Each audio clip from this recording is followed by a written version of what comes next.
आज की क्लास में हम लोग पिछले सेशन से आगे बढ़ते हैं। लास्ट क्लास में हम लोगों ने स्टडी किया कि भारत का जो आज स्ट्रक्चर है वो स्ट्रक्चर वास्तव में अस्तित्व में कैसे आया।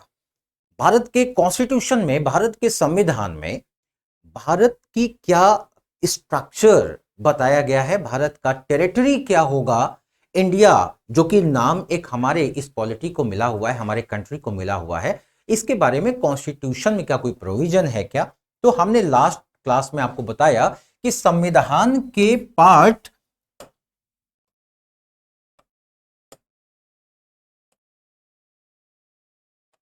एक में, संविधान के पार्ट 1 में आर्टिकल 1 to 4 के बीच में भारत संघ और इसके राज्यों का गठन, इनके बारे में कॉन्स्टिट्यूशनल प्रोविजंस बताया गया। यानी article 1 to 4 of the part 1 of the Indian Constitution deals with the organization and reorganization of the states of Indian Union।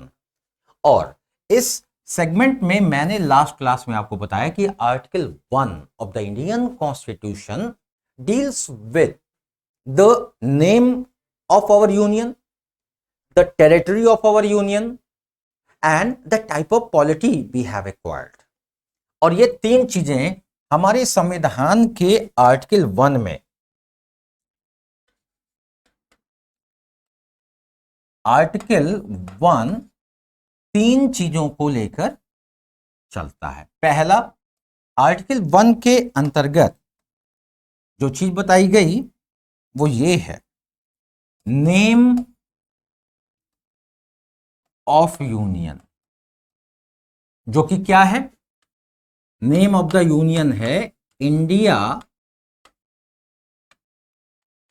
That is Bharat. India that is Bharat, ये है भारत संघ का नाम।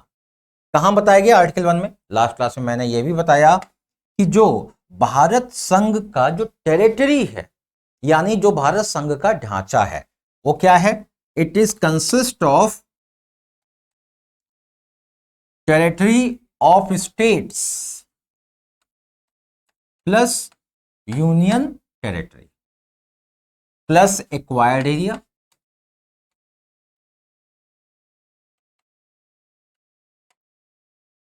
यानी आर्टिकल 1 में पहली बात बताई गई कि भारत संघ का नाम इंडिया है, इसे भारत नाम से भी जाना जाएगा। दूसरी बात, ये जो संघ है इसमें इसकी जो टेरिटरी होगी ना, इसमें भारत के जितने राज्य हैं उनकी टेरिटरी शामिल होगा, और जो यूनियन टेरिटरी है उनकी टेरिटरी शामिल होगी, और जो अर्जित किए गए क्षेत्र हैं यानी युद्ध के माध्यम से, एग्रीमेंट के माध्यम से जो चीजें एक्वायर किया भारत सरकार ने, वो भी इसका पार्ट माने। यही सब मिलकर क्या बनाएगा? भारत, यानी इंडिया। इसी में तीसरी बात बताई गई, नेचर। नेचर बताया गया कि भारत है क्या? यूनियन ऑफ स्टेट्स, यानी a kind of federation.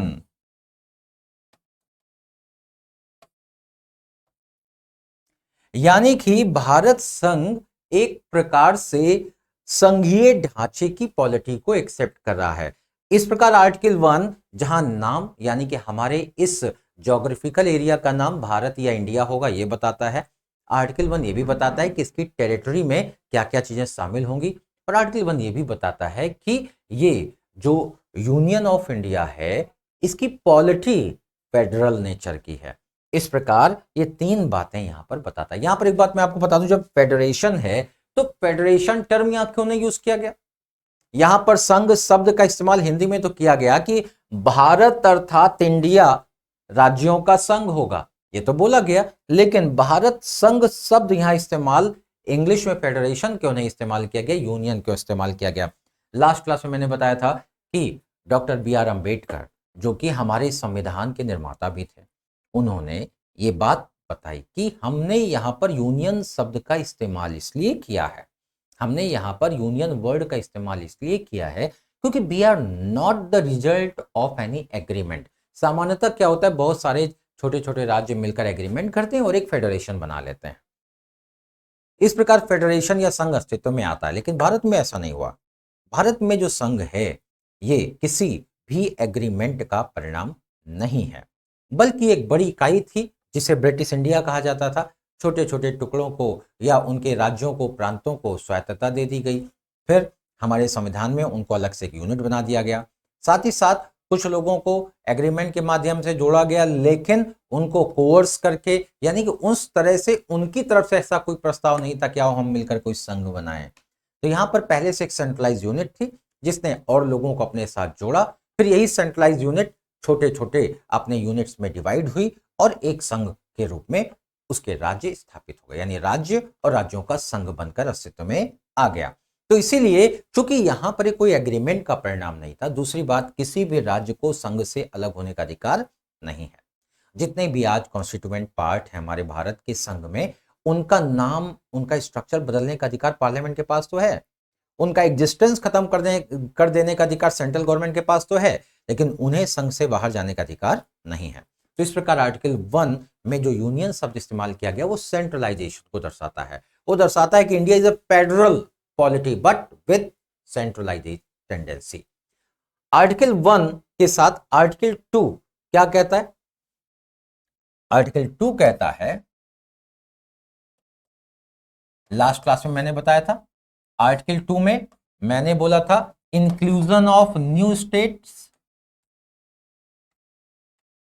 Inclusion of new states into union of India. Bharat संघ में नए राज्यों को शामिल करना कौन करेगा? पार्लियामेंट। पावर किसके पास है? पार्लियामेंट के पास। यानी भारत संघ के, मैंने लास्ट में बताया था, भारत संघ के बाहर के किसी राज्य को अगर भारत में शामिल करना है जो पहले भारत का हिस्सा नहीं है, वो अब जीतकर या एग्रीमेंट के माध्यम से वो हिस्से को जीता गया, फिर उसको यूनियन या स्टेट में, यूनियन टेरिटरी या स्टेट में कन्वर्ट किया गया, उसे भारत में एड ऑन कर लिया गया, ऐसा करने का अधिकार सिर्फ पार्लियामेंट के पास है। आर्टिकल 3 कहता है, आर्टिकल 3 कहता है ये कहता है रीऑर्गेनाइजेशन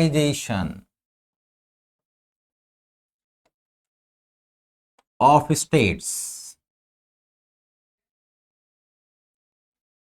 भारत संघ के राज्यों का पुनर्गठन, यानी आर्टिकल 3 कहता है जो इंडियन यूनियन में ऑलरेडी स्टेट हैं, अगर उनका नाम बदलना है, उनकी टेरिटरी में कोई चेंज करना है, उनकी जो बाउंड्रीज उनमें कोई अल्टरेशन करना है, 2 स्टेट्स या 2 राज्यों को मिलाकर कोई तीसरा बड़ा राज्य बनाना है, या कोई बड़ा राज्य है उसको तोड़ के छोटे छोटे राज्यों में अगर विभाजित करना है, तो ऐसे क्रिएशन ऑफ न्यू स्टेट्स या ऐसे एबोलिशन ऑफ स्टेट्स या change in name, boundary, territory, ये सब आर्टिकल 3 के अंतर्गत पार्लियामेंट करेगा।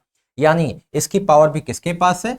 इसकी पावर भी पार्लियामेंट के पास ही है। और सबसे बड़ी बात, पार्लियामेंट ये सारे काम एक ऑर्डिनरी लॉ बना के कर सकता है, कॉन्स्टिट्यूशन में अमेंडमेंट करने की आवश्यकता नहीं है। ये बात कौन कहता है? ये बात आर्टिकल 4 में बताई गई कि no need of making any amendment, no need of amendment in the constitution. यानी आर्टिकल 4 कहता है कि संविधान में संशोधन की कोई आवश्यकता नहीं है, parliament can do it with simple ordinary law. देखिए यहां तक तो पिछली क्लास में मैंने आपको बताया ही था। आगे बढ़ते हैं और देखते हैं कि इसका हिस्टोरिकल पर्सपेक्टिव क्या रहा है, भारत संघ के निर्माण का जो एक कहानी है वो क्या है। तो आइए इस कहानी को देखते हैं और आते हैं थोड़ा 1947 के पास।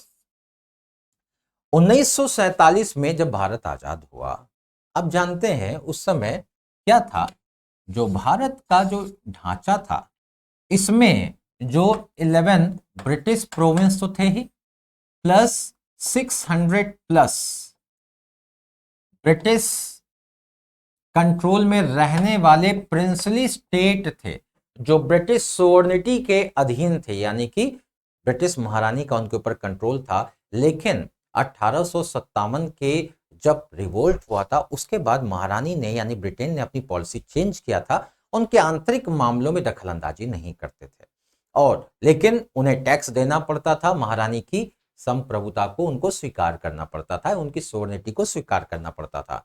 तो अब जब इन्हें आजाद किया गया, 11 ब्रिटिश प्रोविंसेस को आजाद किया गया और इन 11 में से 9 ब्रिटिश प्रोविंस मिल गए इंडिया को, 9 ब्रिटिश प्रोविंस इंडिया को मिल गए। और ये जो 600 देसी रियासतें थीं, इन 600 देसी रियासतों को ये मौका दिया गया था कि वो इंडिया के साथ मिल जाएं या पाकिस्तान के साथ मिल जाएं या वे इंडिपेंडेंट भी रह सकते हैं। तो जब संविधान सभा बनी तो इनके मन में भी हिलोरे आने लगे कि भाई हम भी इंडिपेंडेंट रह सकते हैं, और दे डिनाइड, इन्होंने मना कर दिया कि हम कॉन्स्टिट्यूएंट असेंबली में शामिल नहीं होंगे।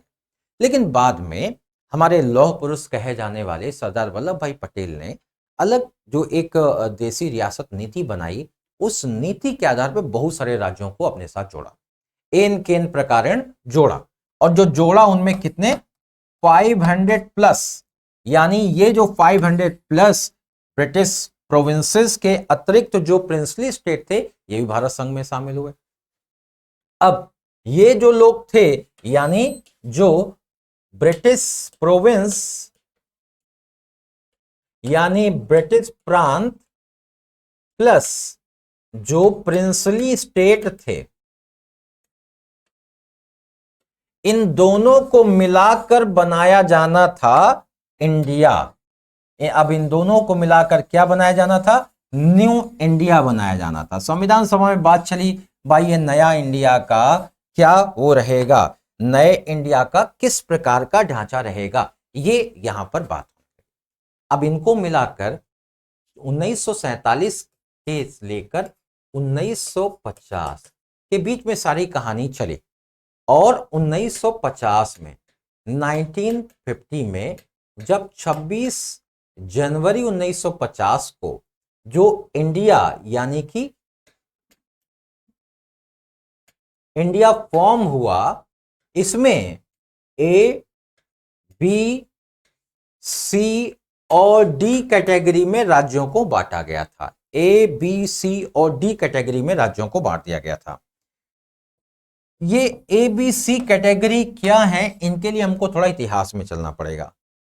इतिहास ये था कि जब ये बात हो गई कि ब्रिटिश प्रोविंस को भारत में शामिल कराया जाए, सरदार वल्लभ भाई पटेल ने अब इनको शामिल कराने के लिए एक पॉलिसी, आयरन पॉलिसी को इन्होंने चूज किया, कैरेट एंड स्टिक की पॉलिसी को चूज किया। इन्होंने देसी रियासतों को विकल्प दिया, 2 विकल्प। पहला, या तो भारत के साथ मिल जाओ, दूसरा या तो भारत के साथ मिल जाओ, तीसरा कोई विकल्प इनके पास नहीं था। Either annex with India, Bharat के साथ मिलो या भारत के साथ मिलो। कहा भाई इस दोनों में अंतर क्या है?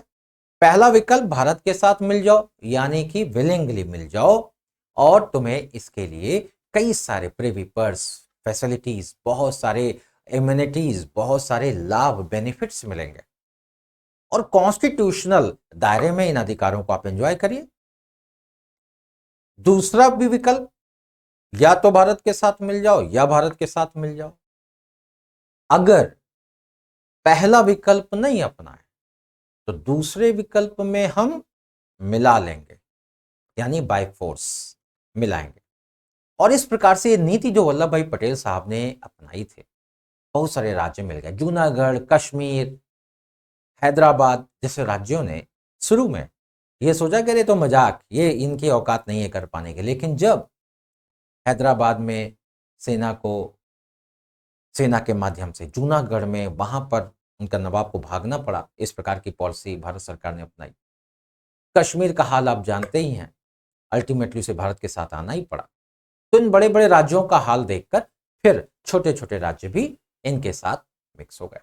लेकिन ऐसा करते समय इन राज्यों की जो पॉपुलेशन थी, यानी जो लोग थे, उन लोगों ने भारत का समर्थन किया, जिसके कारण जूनागढ़ के नवाब को भी भागना पड़ा, क्योंकि वहां की जनता भारत के साथ मिलना चाहती थी।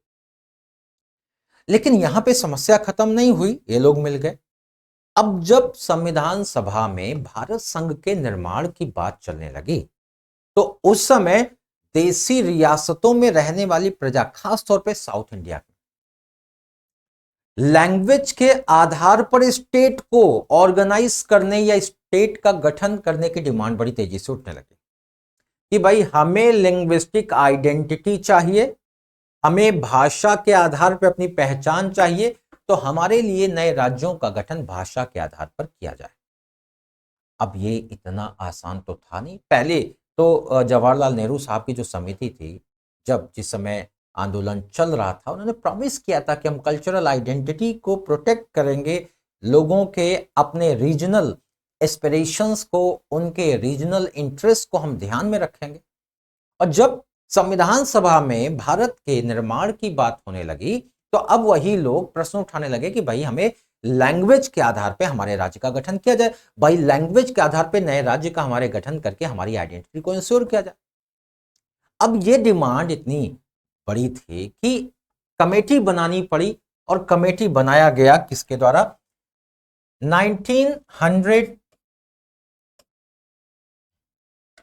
1948 में सबसे पहले कमेटी बनी। 1948 में कमेटी बनाई गई, जस्टिस धर कमेटी।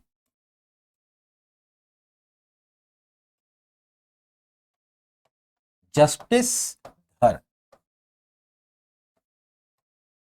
इस कमेटी ने भाई देखिए रिफ्यूज कर दिया। उनका देखिए देश अभी बन रहा है, इन मेकिंग ए प्रोसेस में है। लैंग्वेज के आधार पे या लिंग्विस्टिक बेसिस पे अगर नए राज्यों का गठन किया जाएगा, तो ये देश की इंटीग्रिटी के लिए बेहतर नहीं होगा। रिफ्यूज कर दिया, इस कमेटी ने रिफ्यूज कर दिया भाषा के आधार पे नए राज्यों के गठन की डिमांड को। इसने रिफ्यूज कर दिया, लेकिन डिमांड रुकी नहीं, जिसके कारण 1949 में एक और रिपोर्ट आई, जेवीपी कमेटी। जेवीपी कमेटी मतलब जवाहरलाल नेहरू, वल्लभ भाई पटेल और पट्टाभी सीतारमैया।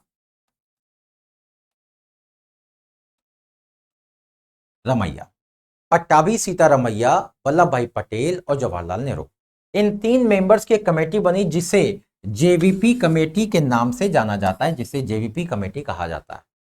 ये जेवीपी कमेटी ने भी कहा कि नो, लिंग्विस्टिक आधार पे नए राज्यों का गठन करना बहुत सुटेबल नहीं होगा। लैंग्वेज के आधार पे नए राज्यों का गठन राष्ट्र की इंटीग्रिटी और यूनिटी के लिए बेहतर नहीं होगा। जब इस समिति ने यह रिकमेंडेशन दे दिया, हालांकि इसने ये बात कही कि अगर डिमांड बहुत ज्यादा इंटेंसिफाई होता है, अगर डिमांड बहुत अधिक वायलेंट हो जाता है, तब सरकार को कुछ और विकल्प की तलाश करनी पड़ेगी। लेकिन अभी इन सिचुएशंस में रीजनलिज्म को बढ़ावा देने की आवश्यकता नहीं है। अभी देश की यूनिटी, इंटीग्रिटी प्राइमरी है, और इसलिए अभी भाषा के आधार पर नए राज्यों का गठन करना उचित नहीं है। संविधान सभा ने जब इस कमेटी के रिकमेंडेशंस आ गई, तो अब संविधान सभा ने अपने उसको फाइनलाइज कर दिया। फाइनलाइज करने का मतलब कि 1950 में, जब पहली बात अगर देखें 26 नवंबर 1949 में, 1949 में जब कॉन्स्टिट्यूशन ऑफ इंडिया को इनैक्ट किया गया, तो जो इनैक्ट किया गया कॉन्स्टिट्यूशन था, अब इसमें जो इंडिया था, इंडिया दैट इज भारत, जो इंडिया दैट इज भारत था, इसको अब प्रॉब्लम ये हो गई कि हमने ब्रिटिश जो प्रांत थे, जहां पर ऑलरेडी लेजिस्लेचर थे, एक तो उस प्रकार के राज्य हो गए। दूसरे राज्य वो हो गए जो अपनी मर्जी से मिले, अब उनको तो हमने प्रॉमिस किया था ना कि स्पेशल आपको राज्य प्रमुख बनाएंगे, स्पेशल बेनिफिट्स देंगे। तीसरा वो राज्य हो गए जिन्हें हमने मिलाया अपने साथ में जबरदस्ती। और चौथा वो जो स्ट्रैटेजिक थे, अब उनको उनके साथ मिक्स नहीं किया जा सकता था। इस प्रकार जो इंडिया बना, इस इंडिया को क्या किया गया,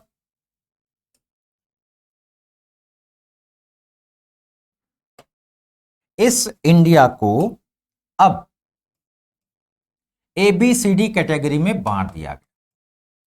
जो इंडिया दैट इज भारत आया, इसमें 4 कैटेगरी बनाई गई। 4 कैटेगरी का मतलब, पहला A category, B category, C category और D कैटेगरी। आपको अभी मैंने बताया कि लैंग्वेज के आधार पर नए राज्यों के गठन की मांग को अस्वीकार कर दिया गया था। कहा गया नहीं, भाषा के आधार पर नए राज्य हम नहीं बना सकते। और जब ये रिफ्यूज हो गया तो जो भी संविधान सभा ने फाइनल रूप दिया भारत संघ के स्ट्रक्चर को, या हम इंडियन यूनियन के स्ट्रक्चर को, उसमें 4 प्रकार के राज्यों को शामिल किया। पहले वाले में 9 वे स्टेट्स थे जो ब्रिटिश इंडिया से हमने लिए थे, 9 स्टेट्स। दूसरे वाले में जो बी कैटेगरी था, इसमें भी 9 स्टेट्स थे। इसको राज्य प्रमुख स्टेट कहा गया, इसको गवर्नर का स्टेट कहा गया। यानी ये वो ब्रिटिश प्रांत थे जहां गवर्नर थे, लेजिस्लेटिव असेंबली थी। ये वे बड़े बड़े प्रिंसली स्टेट थे बी कैटेगरी वाले, जहां पर कि जो राजा हेड था उसे राज प्रमुख बनाया गया, और साथ ही साथ में वहां लेजिस्लेटिव असेंबली भी स्थापित की गई थी उन राजाओं के द्वारा। सी कैटेगरी में 10 ऐसे स्टेट थे जिनको आज आप यूनियन टेरिटरी कहते हैं। 10 स्टेट्स थे, 10 स्टेट। ये प्रेसिडेंट के द्वारा रूल्ड थे। प्रेसिडेंट या सेंट्रल का कंट्रोल इसके ऊपर रखा गया। आप जानते हैं इसी को आज की डेट में हम यूनियन टेरिटरी कह देते हैं, ठीक है। और डी कैटेगरी में एक ही स्टेट था, that was Andaman and Nicobar. इसलिए क्योंकि अंडमान निकोबार एक अलग स्टेटस का राज्य था, ये काला पानी कहलाता था, यहां स्ट्रैटेजिक इसकी इंपॉर्टेंस थी। तो इस प्रकार 26 जनवरी 1950 को जब भारत का संविधान लागू हुआ, 26 जनवरी 1950 को, तो जब 26 जनवरी 1950 को भारत का संविधान लागू हुआ, तो इस दौरान जो सबसे इंपॉर्टेंट बात थी वो ये थी कि इस कॉन्स्टिट्यूशन में 29 राज्य थे भारत संघ में। जब ये लागू हुआ तो इसमें कितने राज्य थे? 29 स्टेट्स। 26 जनवरी 1950 को भारत संघ में 29 राज्य थे, और ये राज्य वे थे जो कि उस समय के टेरिटोरियल और उस समय के जो एग्रीमेंट्स थे उनको ध्यान में रखकर ये स्ट्रक्चर इनको दिया गया था। यानी on the basis of the control over these territories, उन टेरिटरी को जो कि ब्रिटिश गवर्नर के कंट्रोल में था, अब भारतीय गवर्नर के कंट्रोल में दे दिया गया। ए कैटेगरी के राज्य माने गए। उन टेरिटरीज को जो देसी रियासतों के ही राज्य प्रमुख के द्वारा गवर्न किए जा रहे थे, उन टेरिटरीज को बी कैटेगरी का राज्य दे दिया गया और नाम दे दिया गया। और सी कैटेगरी में जहां पर सेंट्रल गवर्नमेंट का कंट्रोल स्थापित किया गया था जिन टेरिटरी पे, उन्हें सी कैटेगरी का राज्य कहा गया। और डी कैटेगरी मैंने आपको बताया अंडमान और निकोबार। अब 26 जनवरी को जैसे ही ये वर्गीकरण या क्लासिफिकेशन प्रकाशित हुआ, वैसे ही जो लोग डिमांड कर रहे थे अभी तक लैंग्वेज के आधार पर राज्यों का पुनर्गठन करने का, वे और अधिक वॉयलेंट हो गए। और ये जब और अधिक वॉयलेंट हो गए तो इसी वॉयलेंस के दौरान 1953 में एक घटना घट गई। 1953 में एक घटना घट गई। हैदराबाद जो स्टेट था, हैदराबाद जो रियासत थी, जो कि उस समय भारत संघ के अंतर्गत शामिल कर ली गई थी, हैदराबाद रियासत को, इस हैदराबाद जो कि बहुत बड़ी रियासत थी, ये बी कैटेगरी में इसको हैदराबाद को एक जगह मिली हुई थी। अब ये हैदराबाद रियासत में लोगों ने बड़ी तेजी से डिमांड करना शुरू किया कि उन्हें, खास तौर पे वहां पर ये डिमांड एग्रेसिव तब हो गई जब श्री रामालू नाम के एक व्यक्ति ने आत्महत्या, कहा जाएगा हंगर स्ट्राइक के बाद उसकी मृत्यु हो गई। और इस प्रकार से उसने उस कॉज के लिए एक रीजनल, जो एक रीजनलिज्म का एक इंटरेस्ट था, या हम कहें कि क्षेत्रीय हित के लिए उसने अपना जान दे दिया। अब वायलेंस काफी तेजी से बढ़ गया, तो मजबूर होकर भारत के तत्कालीन प्रधानमंत्री पंडित जवाहरलाल नेहरू जी ने क्या किया, 1953 में इस हैदराबाद रियासत को आंध्र प्रदेश नाम देते हुए क्या किया, इसको रीऑर्गेनाइज किया on the basis of language. Exam में पूछा जाता है कि लैंग्वेज के बेसिस पर गठित होने वाला पहला राज्य कौन सा था।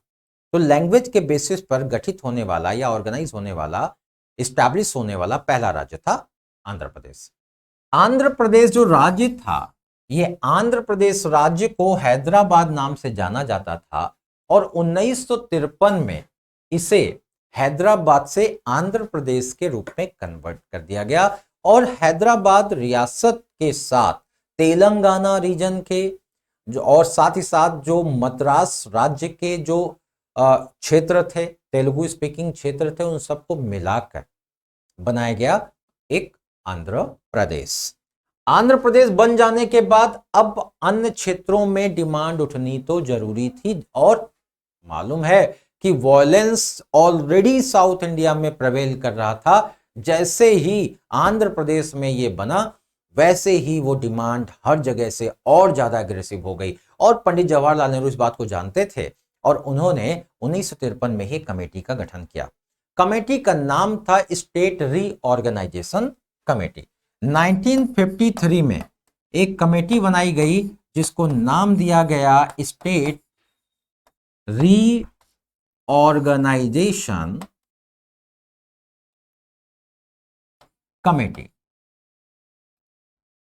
इसे फजल अली कमेटी के नाम से भी जाना जाता है। It is also known as Fazal Ali committee. और चूंकि फजल अली के साथ इसमें के.एम.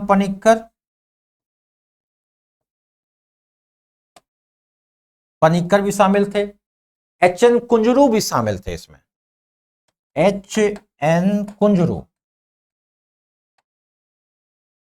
इस प्रकार फजल अली, के.एम. पनिक्कर और कुंजरू, एच.एन. कुंजरू, ये 3 मेंबर शामिल थे, और इन 3 मेंबर्स की कमेटी को ही स्टेट रीऑर्गेनाइजेशन कमेटी कहा जाता था। इसको काम दिया गया कि लैंग्वेज के आधार पर राज्यों के पुनर्गठन की संभावनाओं को तलाशना, और उसके संदर्भ में सिफारिश करना कि क्या कदम उठाए जा सकते हैं। भाई ये कमेटी ने क्या किया, फजल अली कमेटी ने अपनी रिपोर्ट 1955 में दी। 1955 में फजल अली कमेटी ने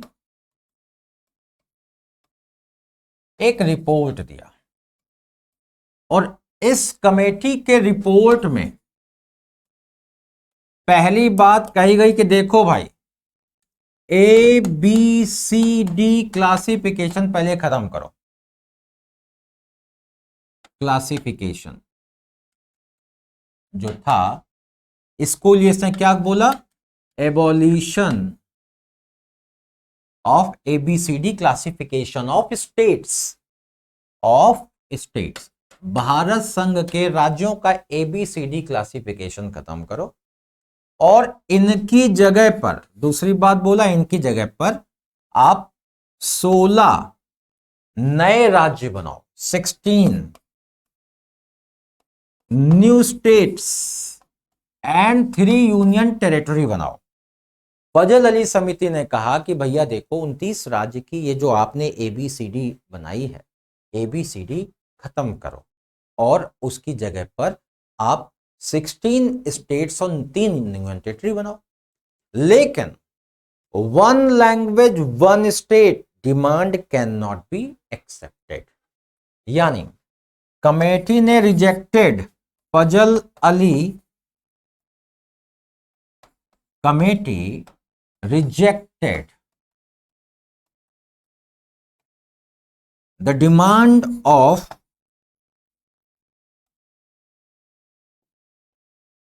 1 language 1 state,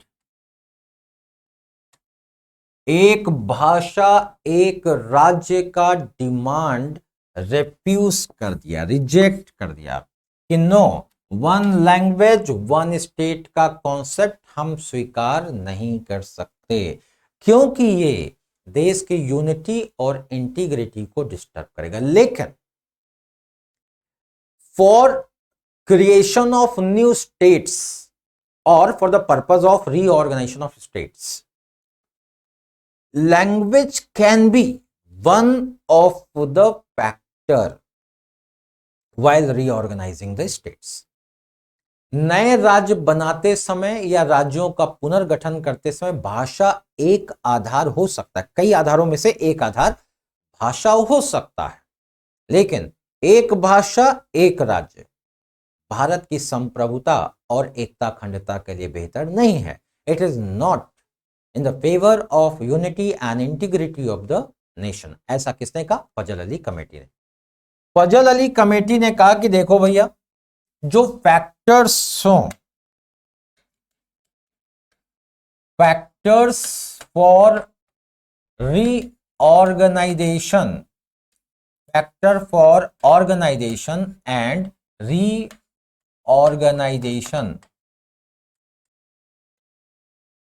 ऑफ स्टेट्स क्या होंगे? बोले देखिए 4 फैक्टर होंगे, नए राज्यों के गठन के लिए 4 फैक्टर होंगे। Only language can not be the single factor. पहला फैक्टर तो होगा यूनिटी,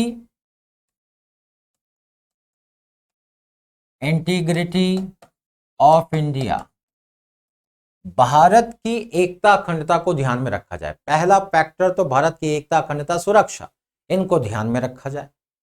दूसरा फैक्टर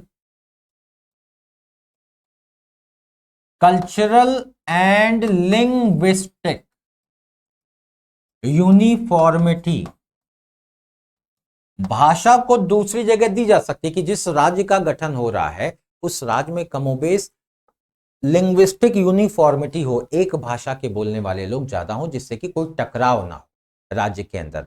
तो कल्चरल और linguistic uniformity may be the one of the factor among 4 factors. ठीक। तीसरी बात, जो ज्योग्राफिकल, फाइनेंशियल और एडमिनिस्ट्रेटिव फैक्टर को भी ध्यान में रखा जाए। भौगोलिक, वित्तीय और आर्थिक कारकों को भी ध्यान में रखा जाए। जब कहा जाता है फाइनेंशियल यानी इकोनॉमिक,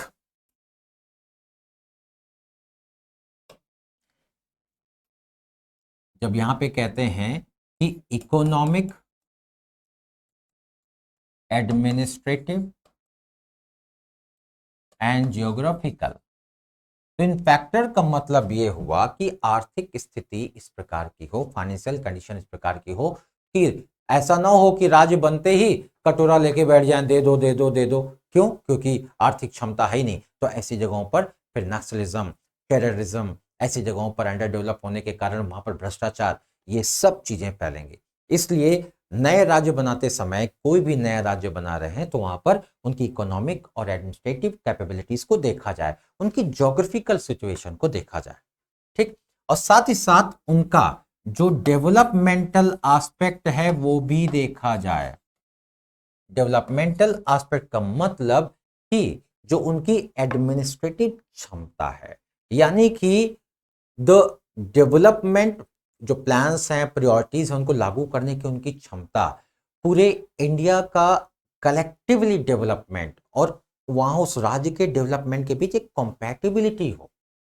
और इस प्रकार से चौथा फैक्टर भी बहुत इंपॉर्टेंट है कि ओवरऑल पूरे इंडिया के डेवलपमेंट में ऐसा क्रिएशन सहायक हो, ऐसा ना हो कि ये उनके सामने एक बर्डन के रूप में खड़ा हो जाए। और इस प्रकार से फजल अली कमेटी ने कहा कि these factors must be taken into consideration for making और क्रिएशन ऑफ न्यू स्टेट्स।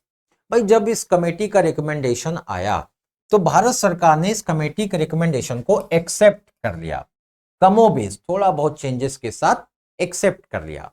और एक्सेप्ट करने के बाद क्या किया? एक्सेप्ट करने के बाद इसने एक कानून बनाया। 1956 में एक कानून बनाया, कानून का नाम था स्टेट रीऑर्गेनाइजेशन एक्ट, यानी राज्य पुनर्गठन कानून 1956। और इस राज्य पुनर्गठन कानून के अंतर्गत जो एबीसीडी कैटेगराइजेशन तो खत्म कर दिया गया, राज्यों का एबीसीडी वर्गीकरण खत्म कर दिया गया, यानी old classification of states was abolished। पुराना जो क्लासिफिकेशन था उसे खत्म कर दिया गया और इसकी जगह पर, पुराने क्लासिफिकेशन की जगह पर 14 नए राज्य बनाए गए, 14 न्यू स्टेट्स बनाए गए और इसके साथ में 6 यूनियन टेरिटरीज बनाई गई।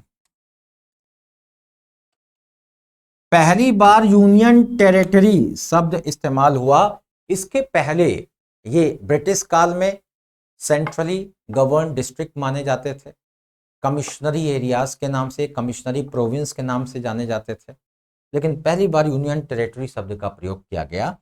और ये जब 1950 में भारत का संविधान लागू हुआ था तो सी कैटेगरी के स्टेट हुआ करते थे। इस प्रकार ओल्ड एबीसीडी क्लासिफिकेशन जो था, एबीसीडी क्लासिफिकेशन, ये खत्म कर दिया गया और इसकी जगह पर नए राज्य, 14 नए राज्य बनाए गए, 6 यूनियन टेरिटरी बनाई गई 1956 में। इस प्रकार से अगर देखा जाए तो इस कानून के पास होने के पहले तक भारत में 29 राज्य हुआ करते थे, लेकिन 1956 में यह कानून पास होने के बाद 14 राज्य रहे भारत संघ में और 14 राज्य और 6 यूनियन टेरिटरी रहे। इन 14 राज्यों के गठन के बाद चूंकि पार्लियामेंट को आर्टिकल 3 के अंतर्गत यह पावर मिली हुई थी कि वो राज्यों का पुनर्गठन कर सकते हैं, तो समय समय पर भारत के संसद ने आर्टिकल 3 का इस्तेमाल किया और कई बार आर्टिकल 2 का भी इस्तेमाल किया। जैसे सिक्किम भारत संघ का हिस्सा नहीं था, उसे बाद में भारत संघ में जोड़ा आर्टिकल 2 के अंतर्गत। जैसे गोवा, जिस समय भारत का गठन हुआ था 1950 में, 1956 में गोवा नहीं था भारत के साथ में, 1961 में जब आया तो आर्टिकल 2 का इस्तेमाल करके ही उसको जोड़ा गया। इसी प्रकार से जब पौंडीचेरी, जब 1950 में भारत संघ बना तो भारत संघ का हिस्सा नहीं था, लेकिन बाद में आर्टिकल 2 का इस्तेमाल करके पौंडीचेरी को भारत संघ में जोड़ा गया। इसी तरीके से आर्टिकल 2 और आर्टिकल 3 के माध्यम से भारत संघ का आकार बढ़ता रहा और भारत संघ में नए नए राज्य जुड़ते रहे। भारत संघ में नए राज्यों के जुड़ने के बाद आज की डेट में अगर देखें तो जैसे 1956 के बाद 1960 में बॉम्बे राज्य को रीनेम किया गया, बॉम्बे राज्य को महाराष्ट्र नाम दिया गया और उसमें से गुजराती बोलने वाले लोगों को बाहर करते हुए गुजरात नाम का राज्य बनाया गया और इस प्रकार जो गुजरात था वो भारत संघ का 15वां राज्य बन गया। इसी प्रकार 1962-63 में आसाम रीऑर्गेनाइजेशन एक्ट पास किया गया, नागालैंड का गठन किया गया, नागालैंड भारत संघ का 16वां राज्य बन गया। बाद में 1966 में पंजाब को भी रीऑर्गेनाइज किया गया ड्यू टू पॉपुलर डिमांड और वहां से हिंदी बोलने वाले लोगों को अलग किया गया, पंजाब को सिर्फ पंजाबियों के लिए रिजर्व किया गया और हिंदी बोलने वालों के लिए हरियाणा नाम का एक नया राज्य बनाया गया, 17वां राज्य। और ऐसा करते करते करते 2014 में भारत संघ में आंध्र प्रदेश को फिर से रीऑर्गेनाइज किया गया और आंध्र प्रदेश रीऑर्गेनाइजेशन एक्ट के माध्यम से तेलंगाना को भारत संघ का 29वां राज्य बना दिया गया। तो इस प्रकार 2014 में फिर से 29 राज्य हो गए भारत संघ में, जो 1950 में हुआ करते थे। लेकिन 1950 में जो राज्य थे वो एबीसीडी कैटेगरी के थे, वो अलग थे, और जो 2014 में जाकर 29 राज्य हुए वो रीऑर्गेनाइजेशन के बाद हुए। हालांकि 2019 में फिर से Jammu Kashmir reorganisation act pass किया गया और जम्मू कश्मीर रीऑर्गेनाइजेशन एक्ट को पास करके जम्मू कश्मीर का जो राज्य का स्टेटस था वो खत्म कर दिया गया, उसे यूनियन टेरिटरी में तोड़ दिया गया, 2 यूनियन टेरिटरी बना दिए गए, जम्मू कश्मीर एंड लद्दाख। इस प्रकार 2019 में भारत संघ में 29 राज्यों के बजाय फिर से 28 राज्य हो गए और यूनियन टेरिटरीज की संख्या बढ़ गई। टोटल यूनियन टेरिटरी की संख्या 2019 तक 9 थी, 9 यूनियन टेरिटरी थी। हालांकि 2020 में ये जो दमन द्वीप, दादर नागर हवेली, ये 2 पुर्तगालियों से लिए गए जो हमारे यूनियन टेरिटरीज थे, इन्हें 2020 में मर्ज कर दिया गया और मर्ज करके उन्हें एक ही यूनियन टेरिटरी में कन्वर्ट कर दिया गया, दादर नागर हवेली एंड दमन द्वीप। और इस प्रकार जनवरी 2020 में ये जो यूनियन टेरिटरी का इंटीग्रेशन हुआ, इसके बाद भारत संघ में जो यूनियन टेरिटरी यानी केंद्र के शासन में जो प्रदेश थे उनकी संख्या हो गई 8 और भारत संघ में राज्यों की संख्या कितनी, 28। इस प्रकार आज की डेट में इतने ऑर्गेनाइजेशन और रीऑर्गेनाइजेशन के बाद भारत संघ में टोटल 28 स्टेट्स और 8 यूनियन टेरिटरीज हैं। आज की डेट में 28 स्टेट्स और 8 यूनियन टेरिटरी। इसमें अगर बाहर से कोई राज्य जोड़ना है तो मैंने बोला है कि पार्लियामेंट ये कर सकता है, लेकिन आर्टिकल 2 के माध्यम से। लेकिन इसके अंदर ही अगर कोई तोड़फोड़ करनी है तो ये आर्टिकल 3 के माध्यम से। यानी अगर संघ के अंदर ही किसी राज्य को छोटा बड़ा करना है, संघ के अंदर 28 से 26 राज्य करने हैं, यानी कि मिक्स करके बड़ा राज्य बना देना है, तो ये सब आर्टिकल 3 के अंतर्गत। लेकिन अगर मान लीजिए बांग्लादेश से कोई एरिया ले लिया, पाकिस्तान से कोई एरिया ले लिया, या किसी एडजेसेंट नेपाल से कोई एरिया ले लिया, उसको एक स्टेट या यूनियन टेरिटरी बना के भारत संघ में शामिल करना है, तो ये आर्टिकल 2 के अंतर्गत ही होगा। इस प्रकार भारत संघ का गठन हुआ और चूंकि भारत संघ के गठन में एक प्रक्रिया है, यानी अगर हम ऐसे देखें तो आर्टिकल 3 कॉन्स्टिट्यूशन की एक प्रक्रिया बताता है। आर्टिकल 3 जो कि पार्लियामेंट को राज्यों का नाम बदलने, उनकी टेरिटरी में परिवर्तन करने, उनके स्टेटस को चेंज करने, उनकी टेरिटरी को कम या ज्यादा करने, उनके स्टेटस में परिवर्तन करने वगैरह वगैरह जो अधिकार देता है, वो कहता है लेकिन ऐसे ये नहीं होगा। यानी any change in name, boundaries और स्टेटस और territory of states can be done only on the prior approval of the president. Prior approval of the president. Article 3 कहता है कि देखिए भारत संघ के अंदर जितने स्टेट हैं उनकी बाउंड्रीज अल्टर करनी है, टेरिटरी कम या ज्यादा करना है, उनका नाम बदलना है, उनको यूनियन टेरिटरी से स्टेट या स्टेट से यूनियन टेरिटरी में कन्वर्ट करना है, ये पार्लियामेंट कर लेगा। लेकिन ऐसा कोई भी चेंज पार्लियामेंट सिर्फ प्रेसिडेंट के प्रायर अप्रूवल पर ही करेगा और प्रेसिडेंट ऐसा अप्रूवल देने के पहले वो प्रस्ताव कि तुम्हारा नाम बदल रहे हैं, टेरिटरी में चेंज करें वगैरह, ये प्रस्ताव उस राज्य को देंगे, उस राज्य की विधानसभा में भेजेंगे। राज्य की विधानसभा को एक टाइम लिमिट देंगे प्रेसिडेंट और उसे उस समय सीमा के भीतर अपना ओपिनियन प्रेसिडेंट को देने के लिए कहेंगे और प्रेसिडेंट उस ओपिनियन को लेने के बाद, यानी उस समय सीमा के बीच जाने के बाद अपना अप्रूवल पार्लियामेंट को देंगे। यानी वो हाँ कहें ना कहें उनकी मर्जी है, लेकिन वो इस प्रक्रिया का पालन किए बिना कोई अप्रूवल नहीं देंगे। और इस प्रकार से आर्टिकल 3 एक प्रक्रिया बताता है। हालांकि एक संसदीय प्रक्रिया भी है कि स्वयं स्टेट का लेजिस्लेचर इस आशय का एक प्रस्ताव पास कर सकता है कि उसके राज्य को बांट दिया जाए 2 राज्यों में, या 2 उसकी टेरिटरी में चेंज कर दिया जाए, नाम में चेंज कर दिया जाए। वो अपना प्रस्ताव विधानसभा में पास करके राष्ट्रपति को भेजेगा, तो राष्ट्रपति उसे संसद के सामने रखवा सकते हैं और संबंधित राज्य के नाम यानी कि उनके नेम में, टेरिटरी में, उनके स्टेटस वगैरह में चेंज करवा सकते हैं।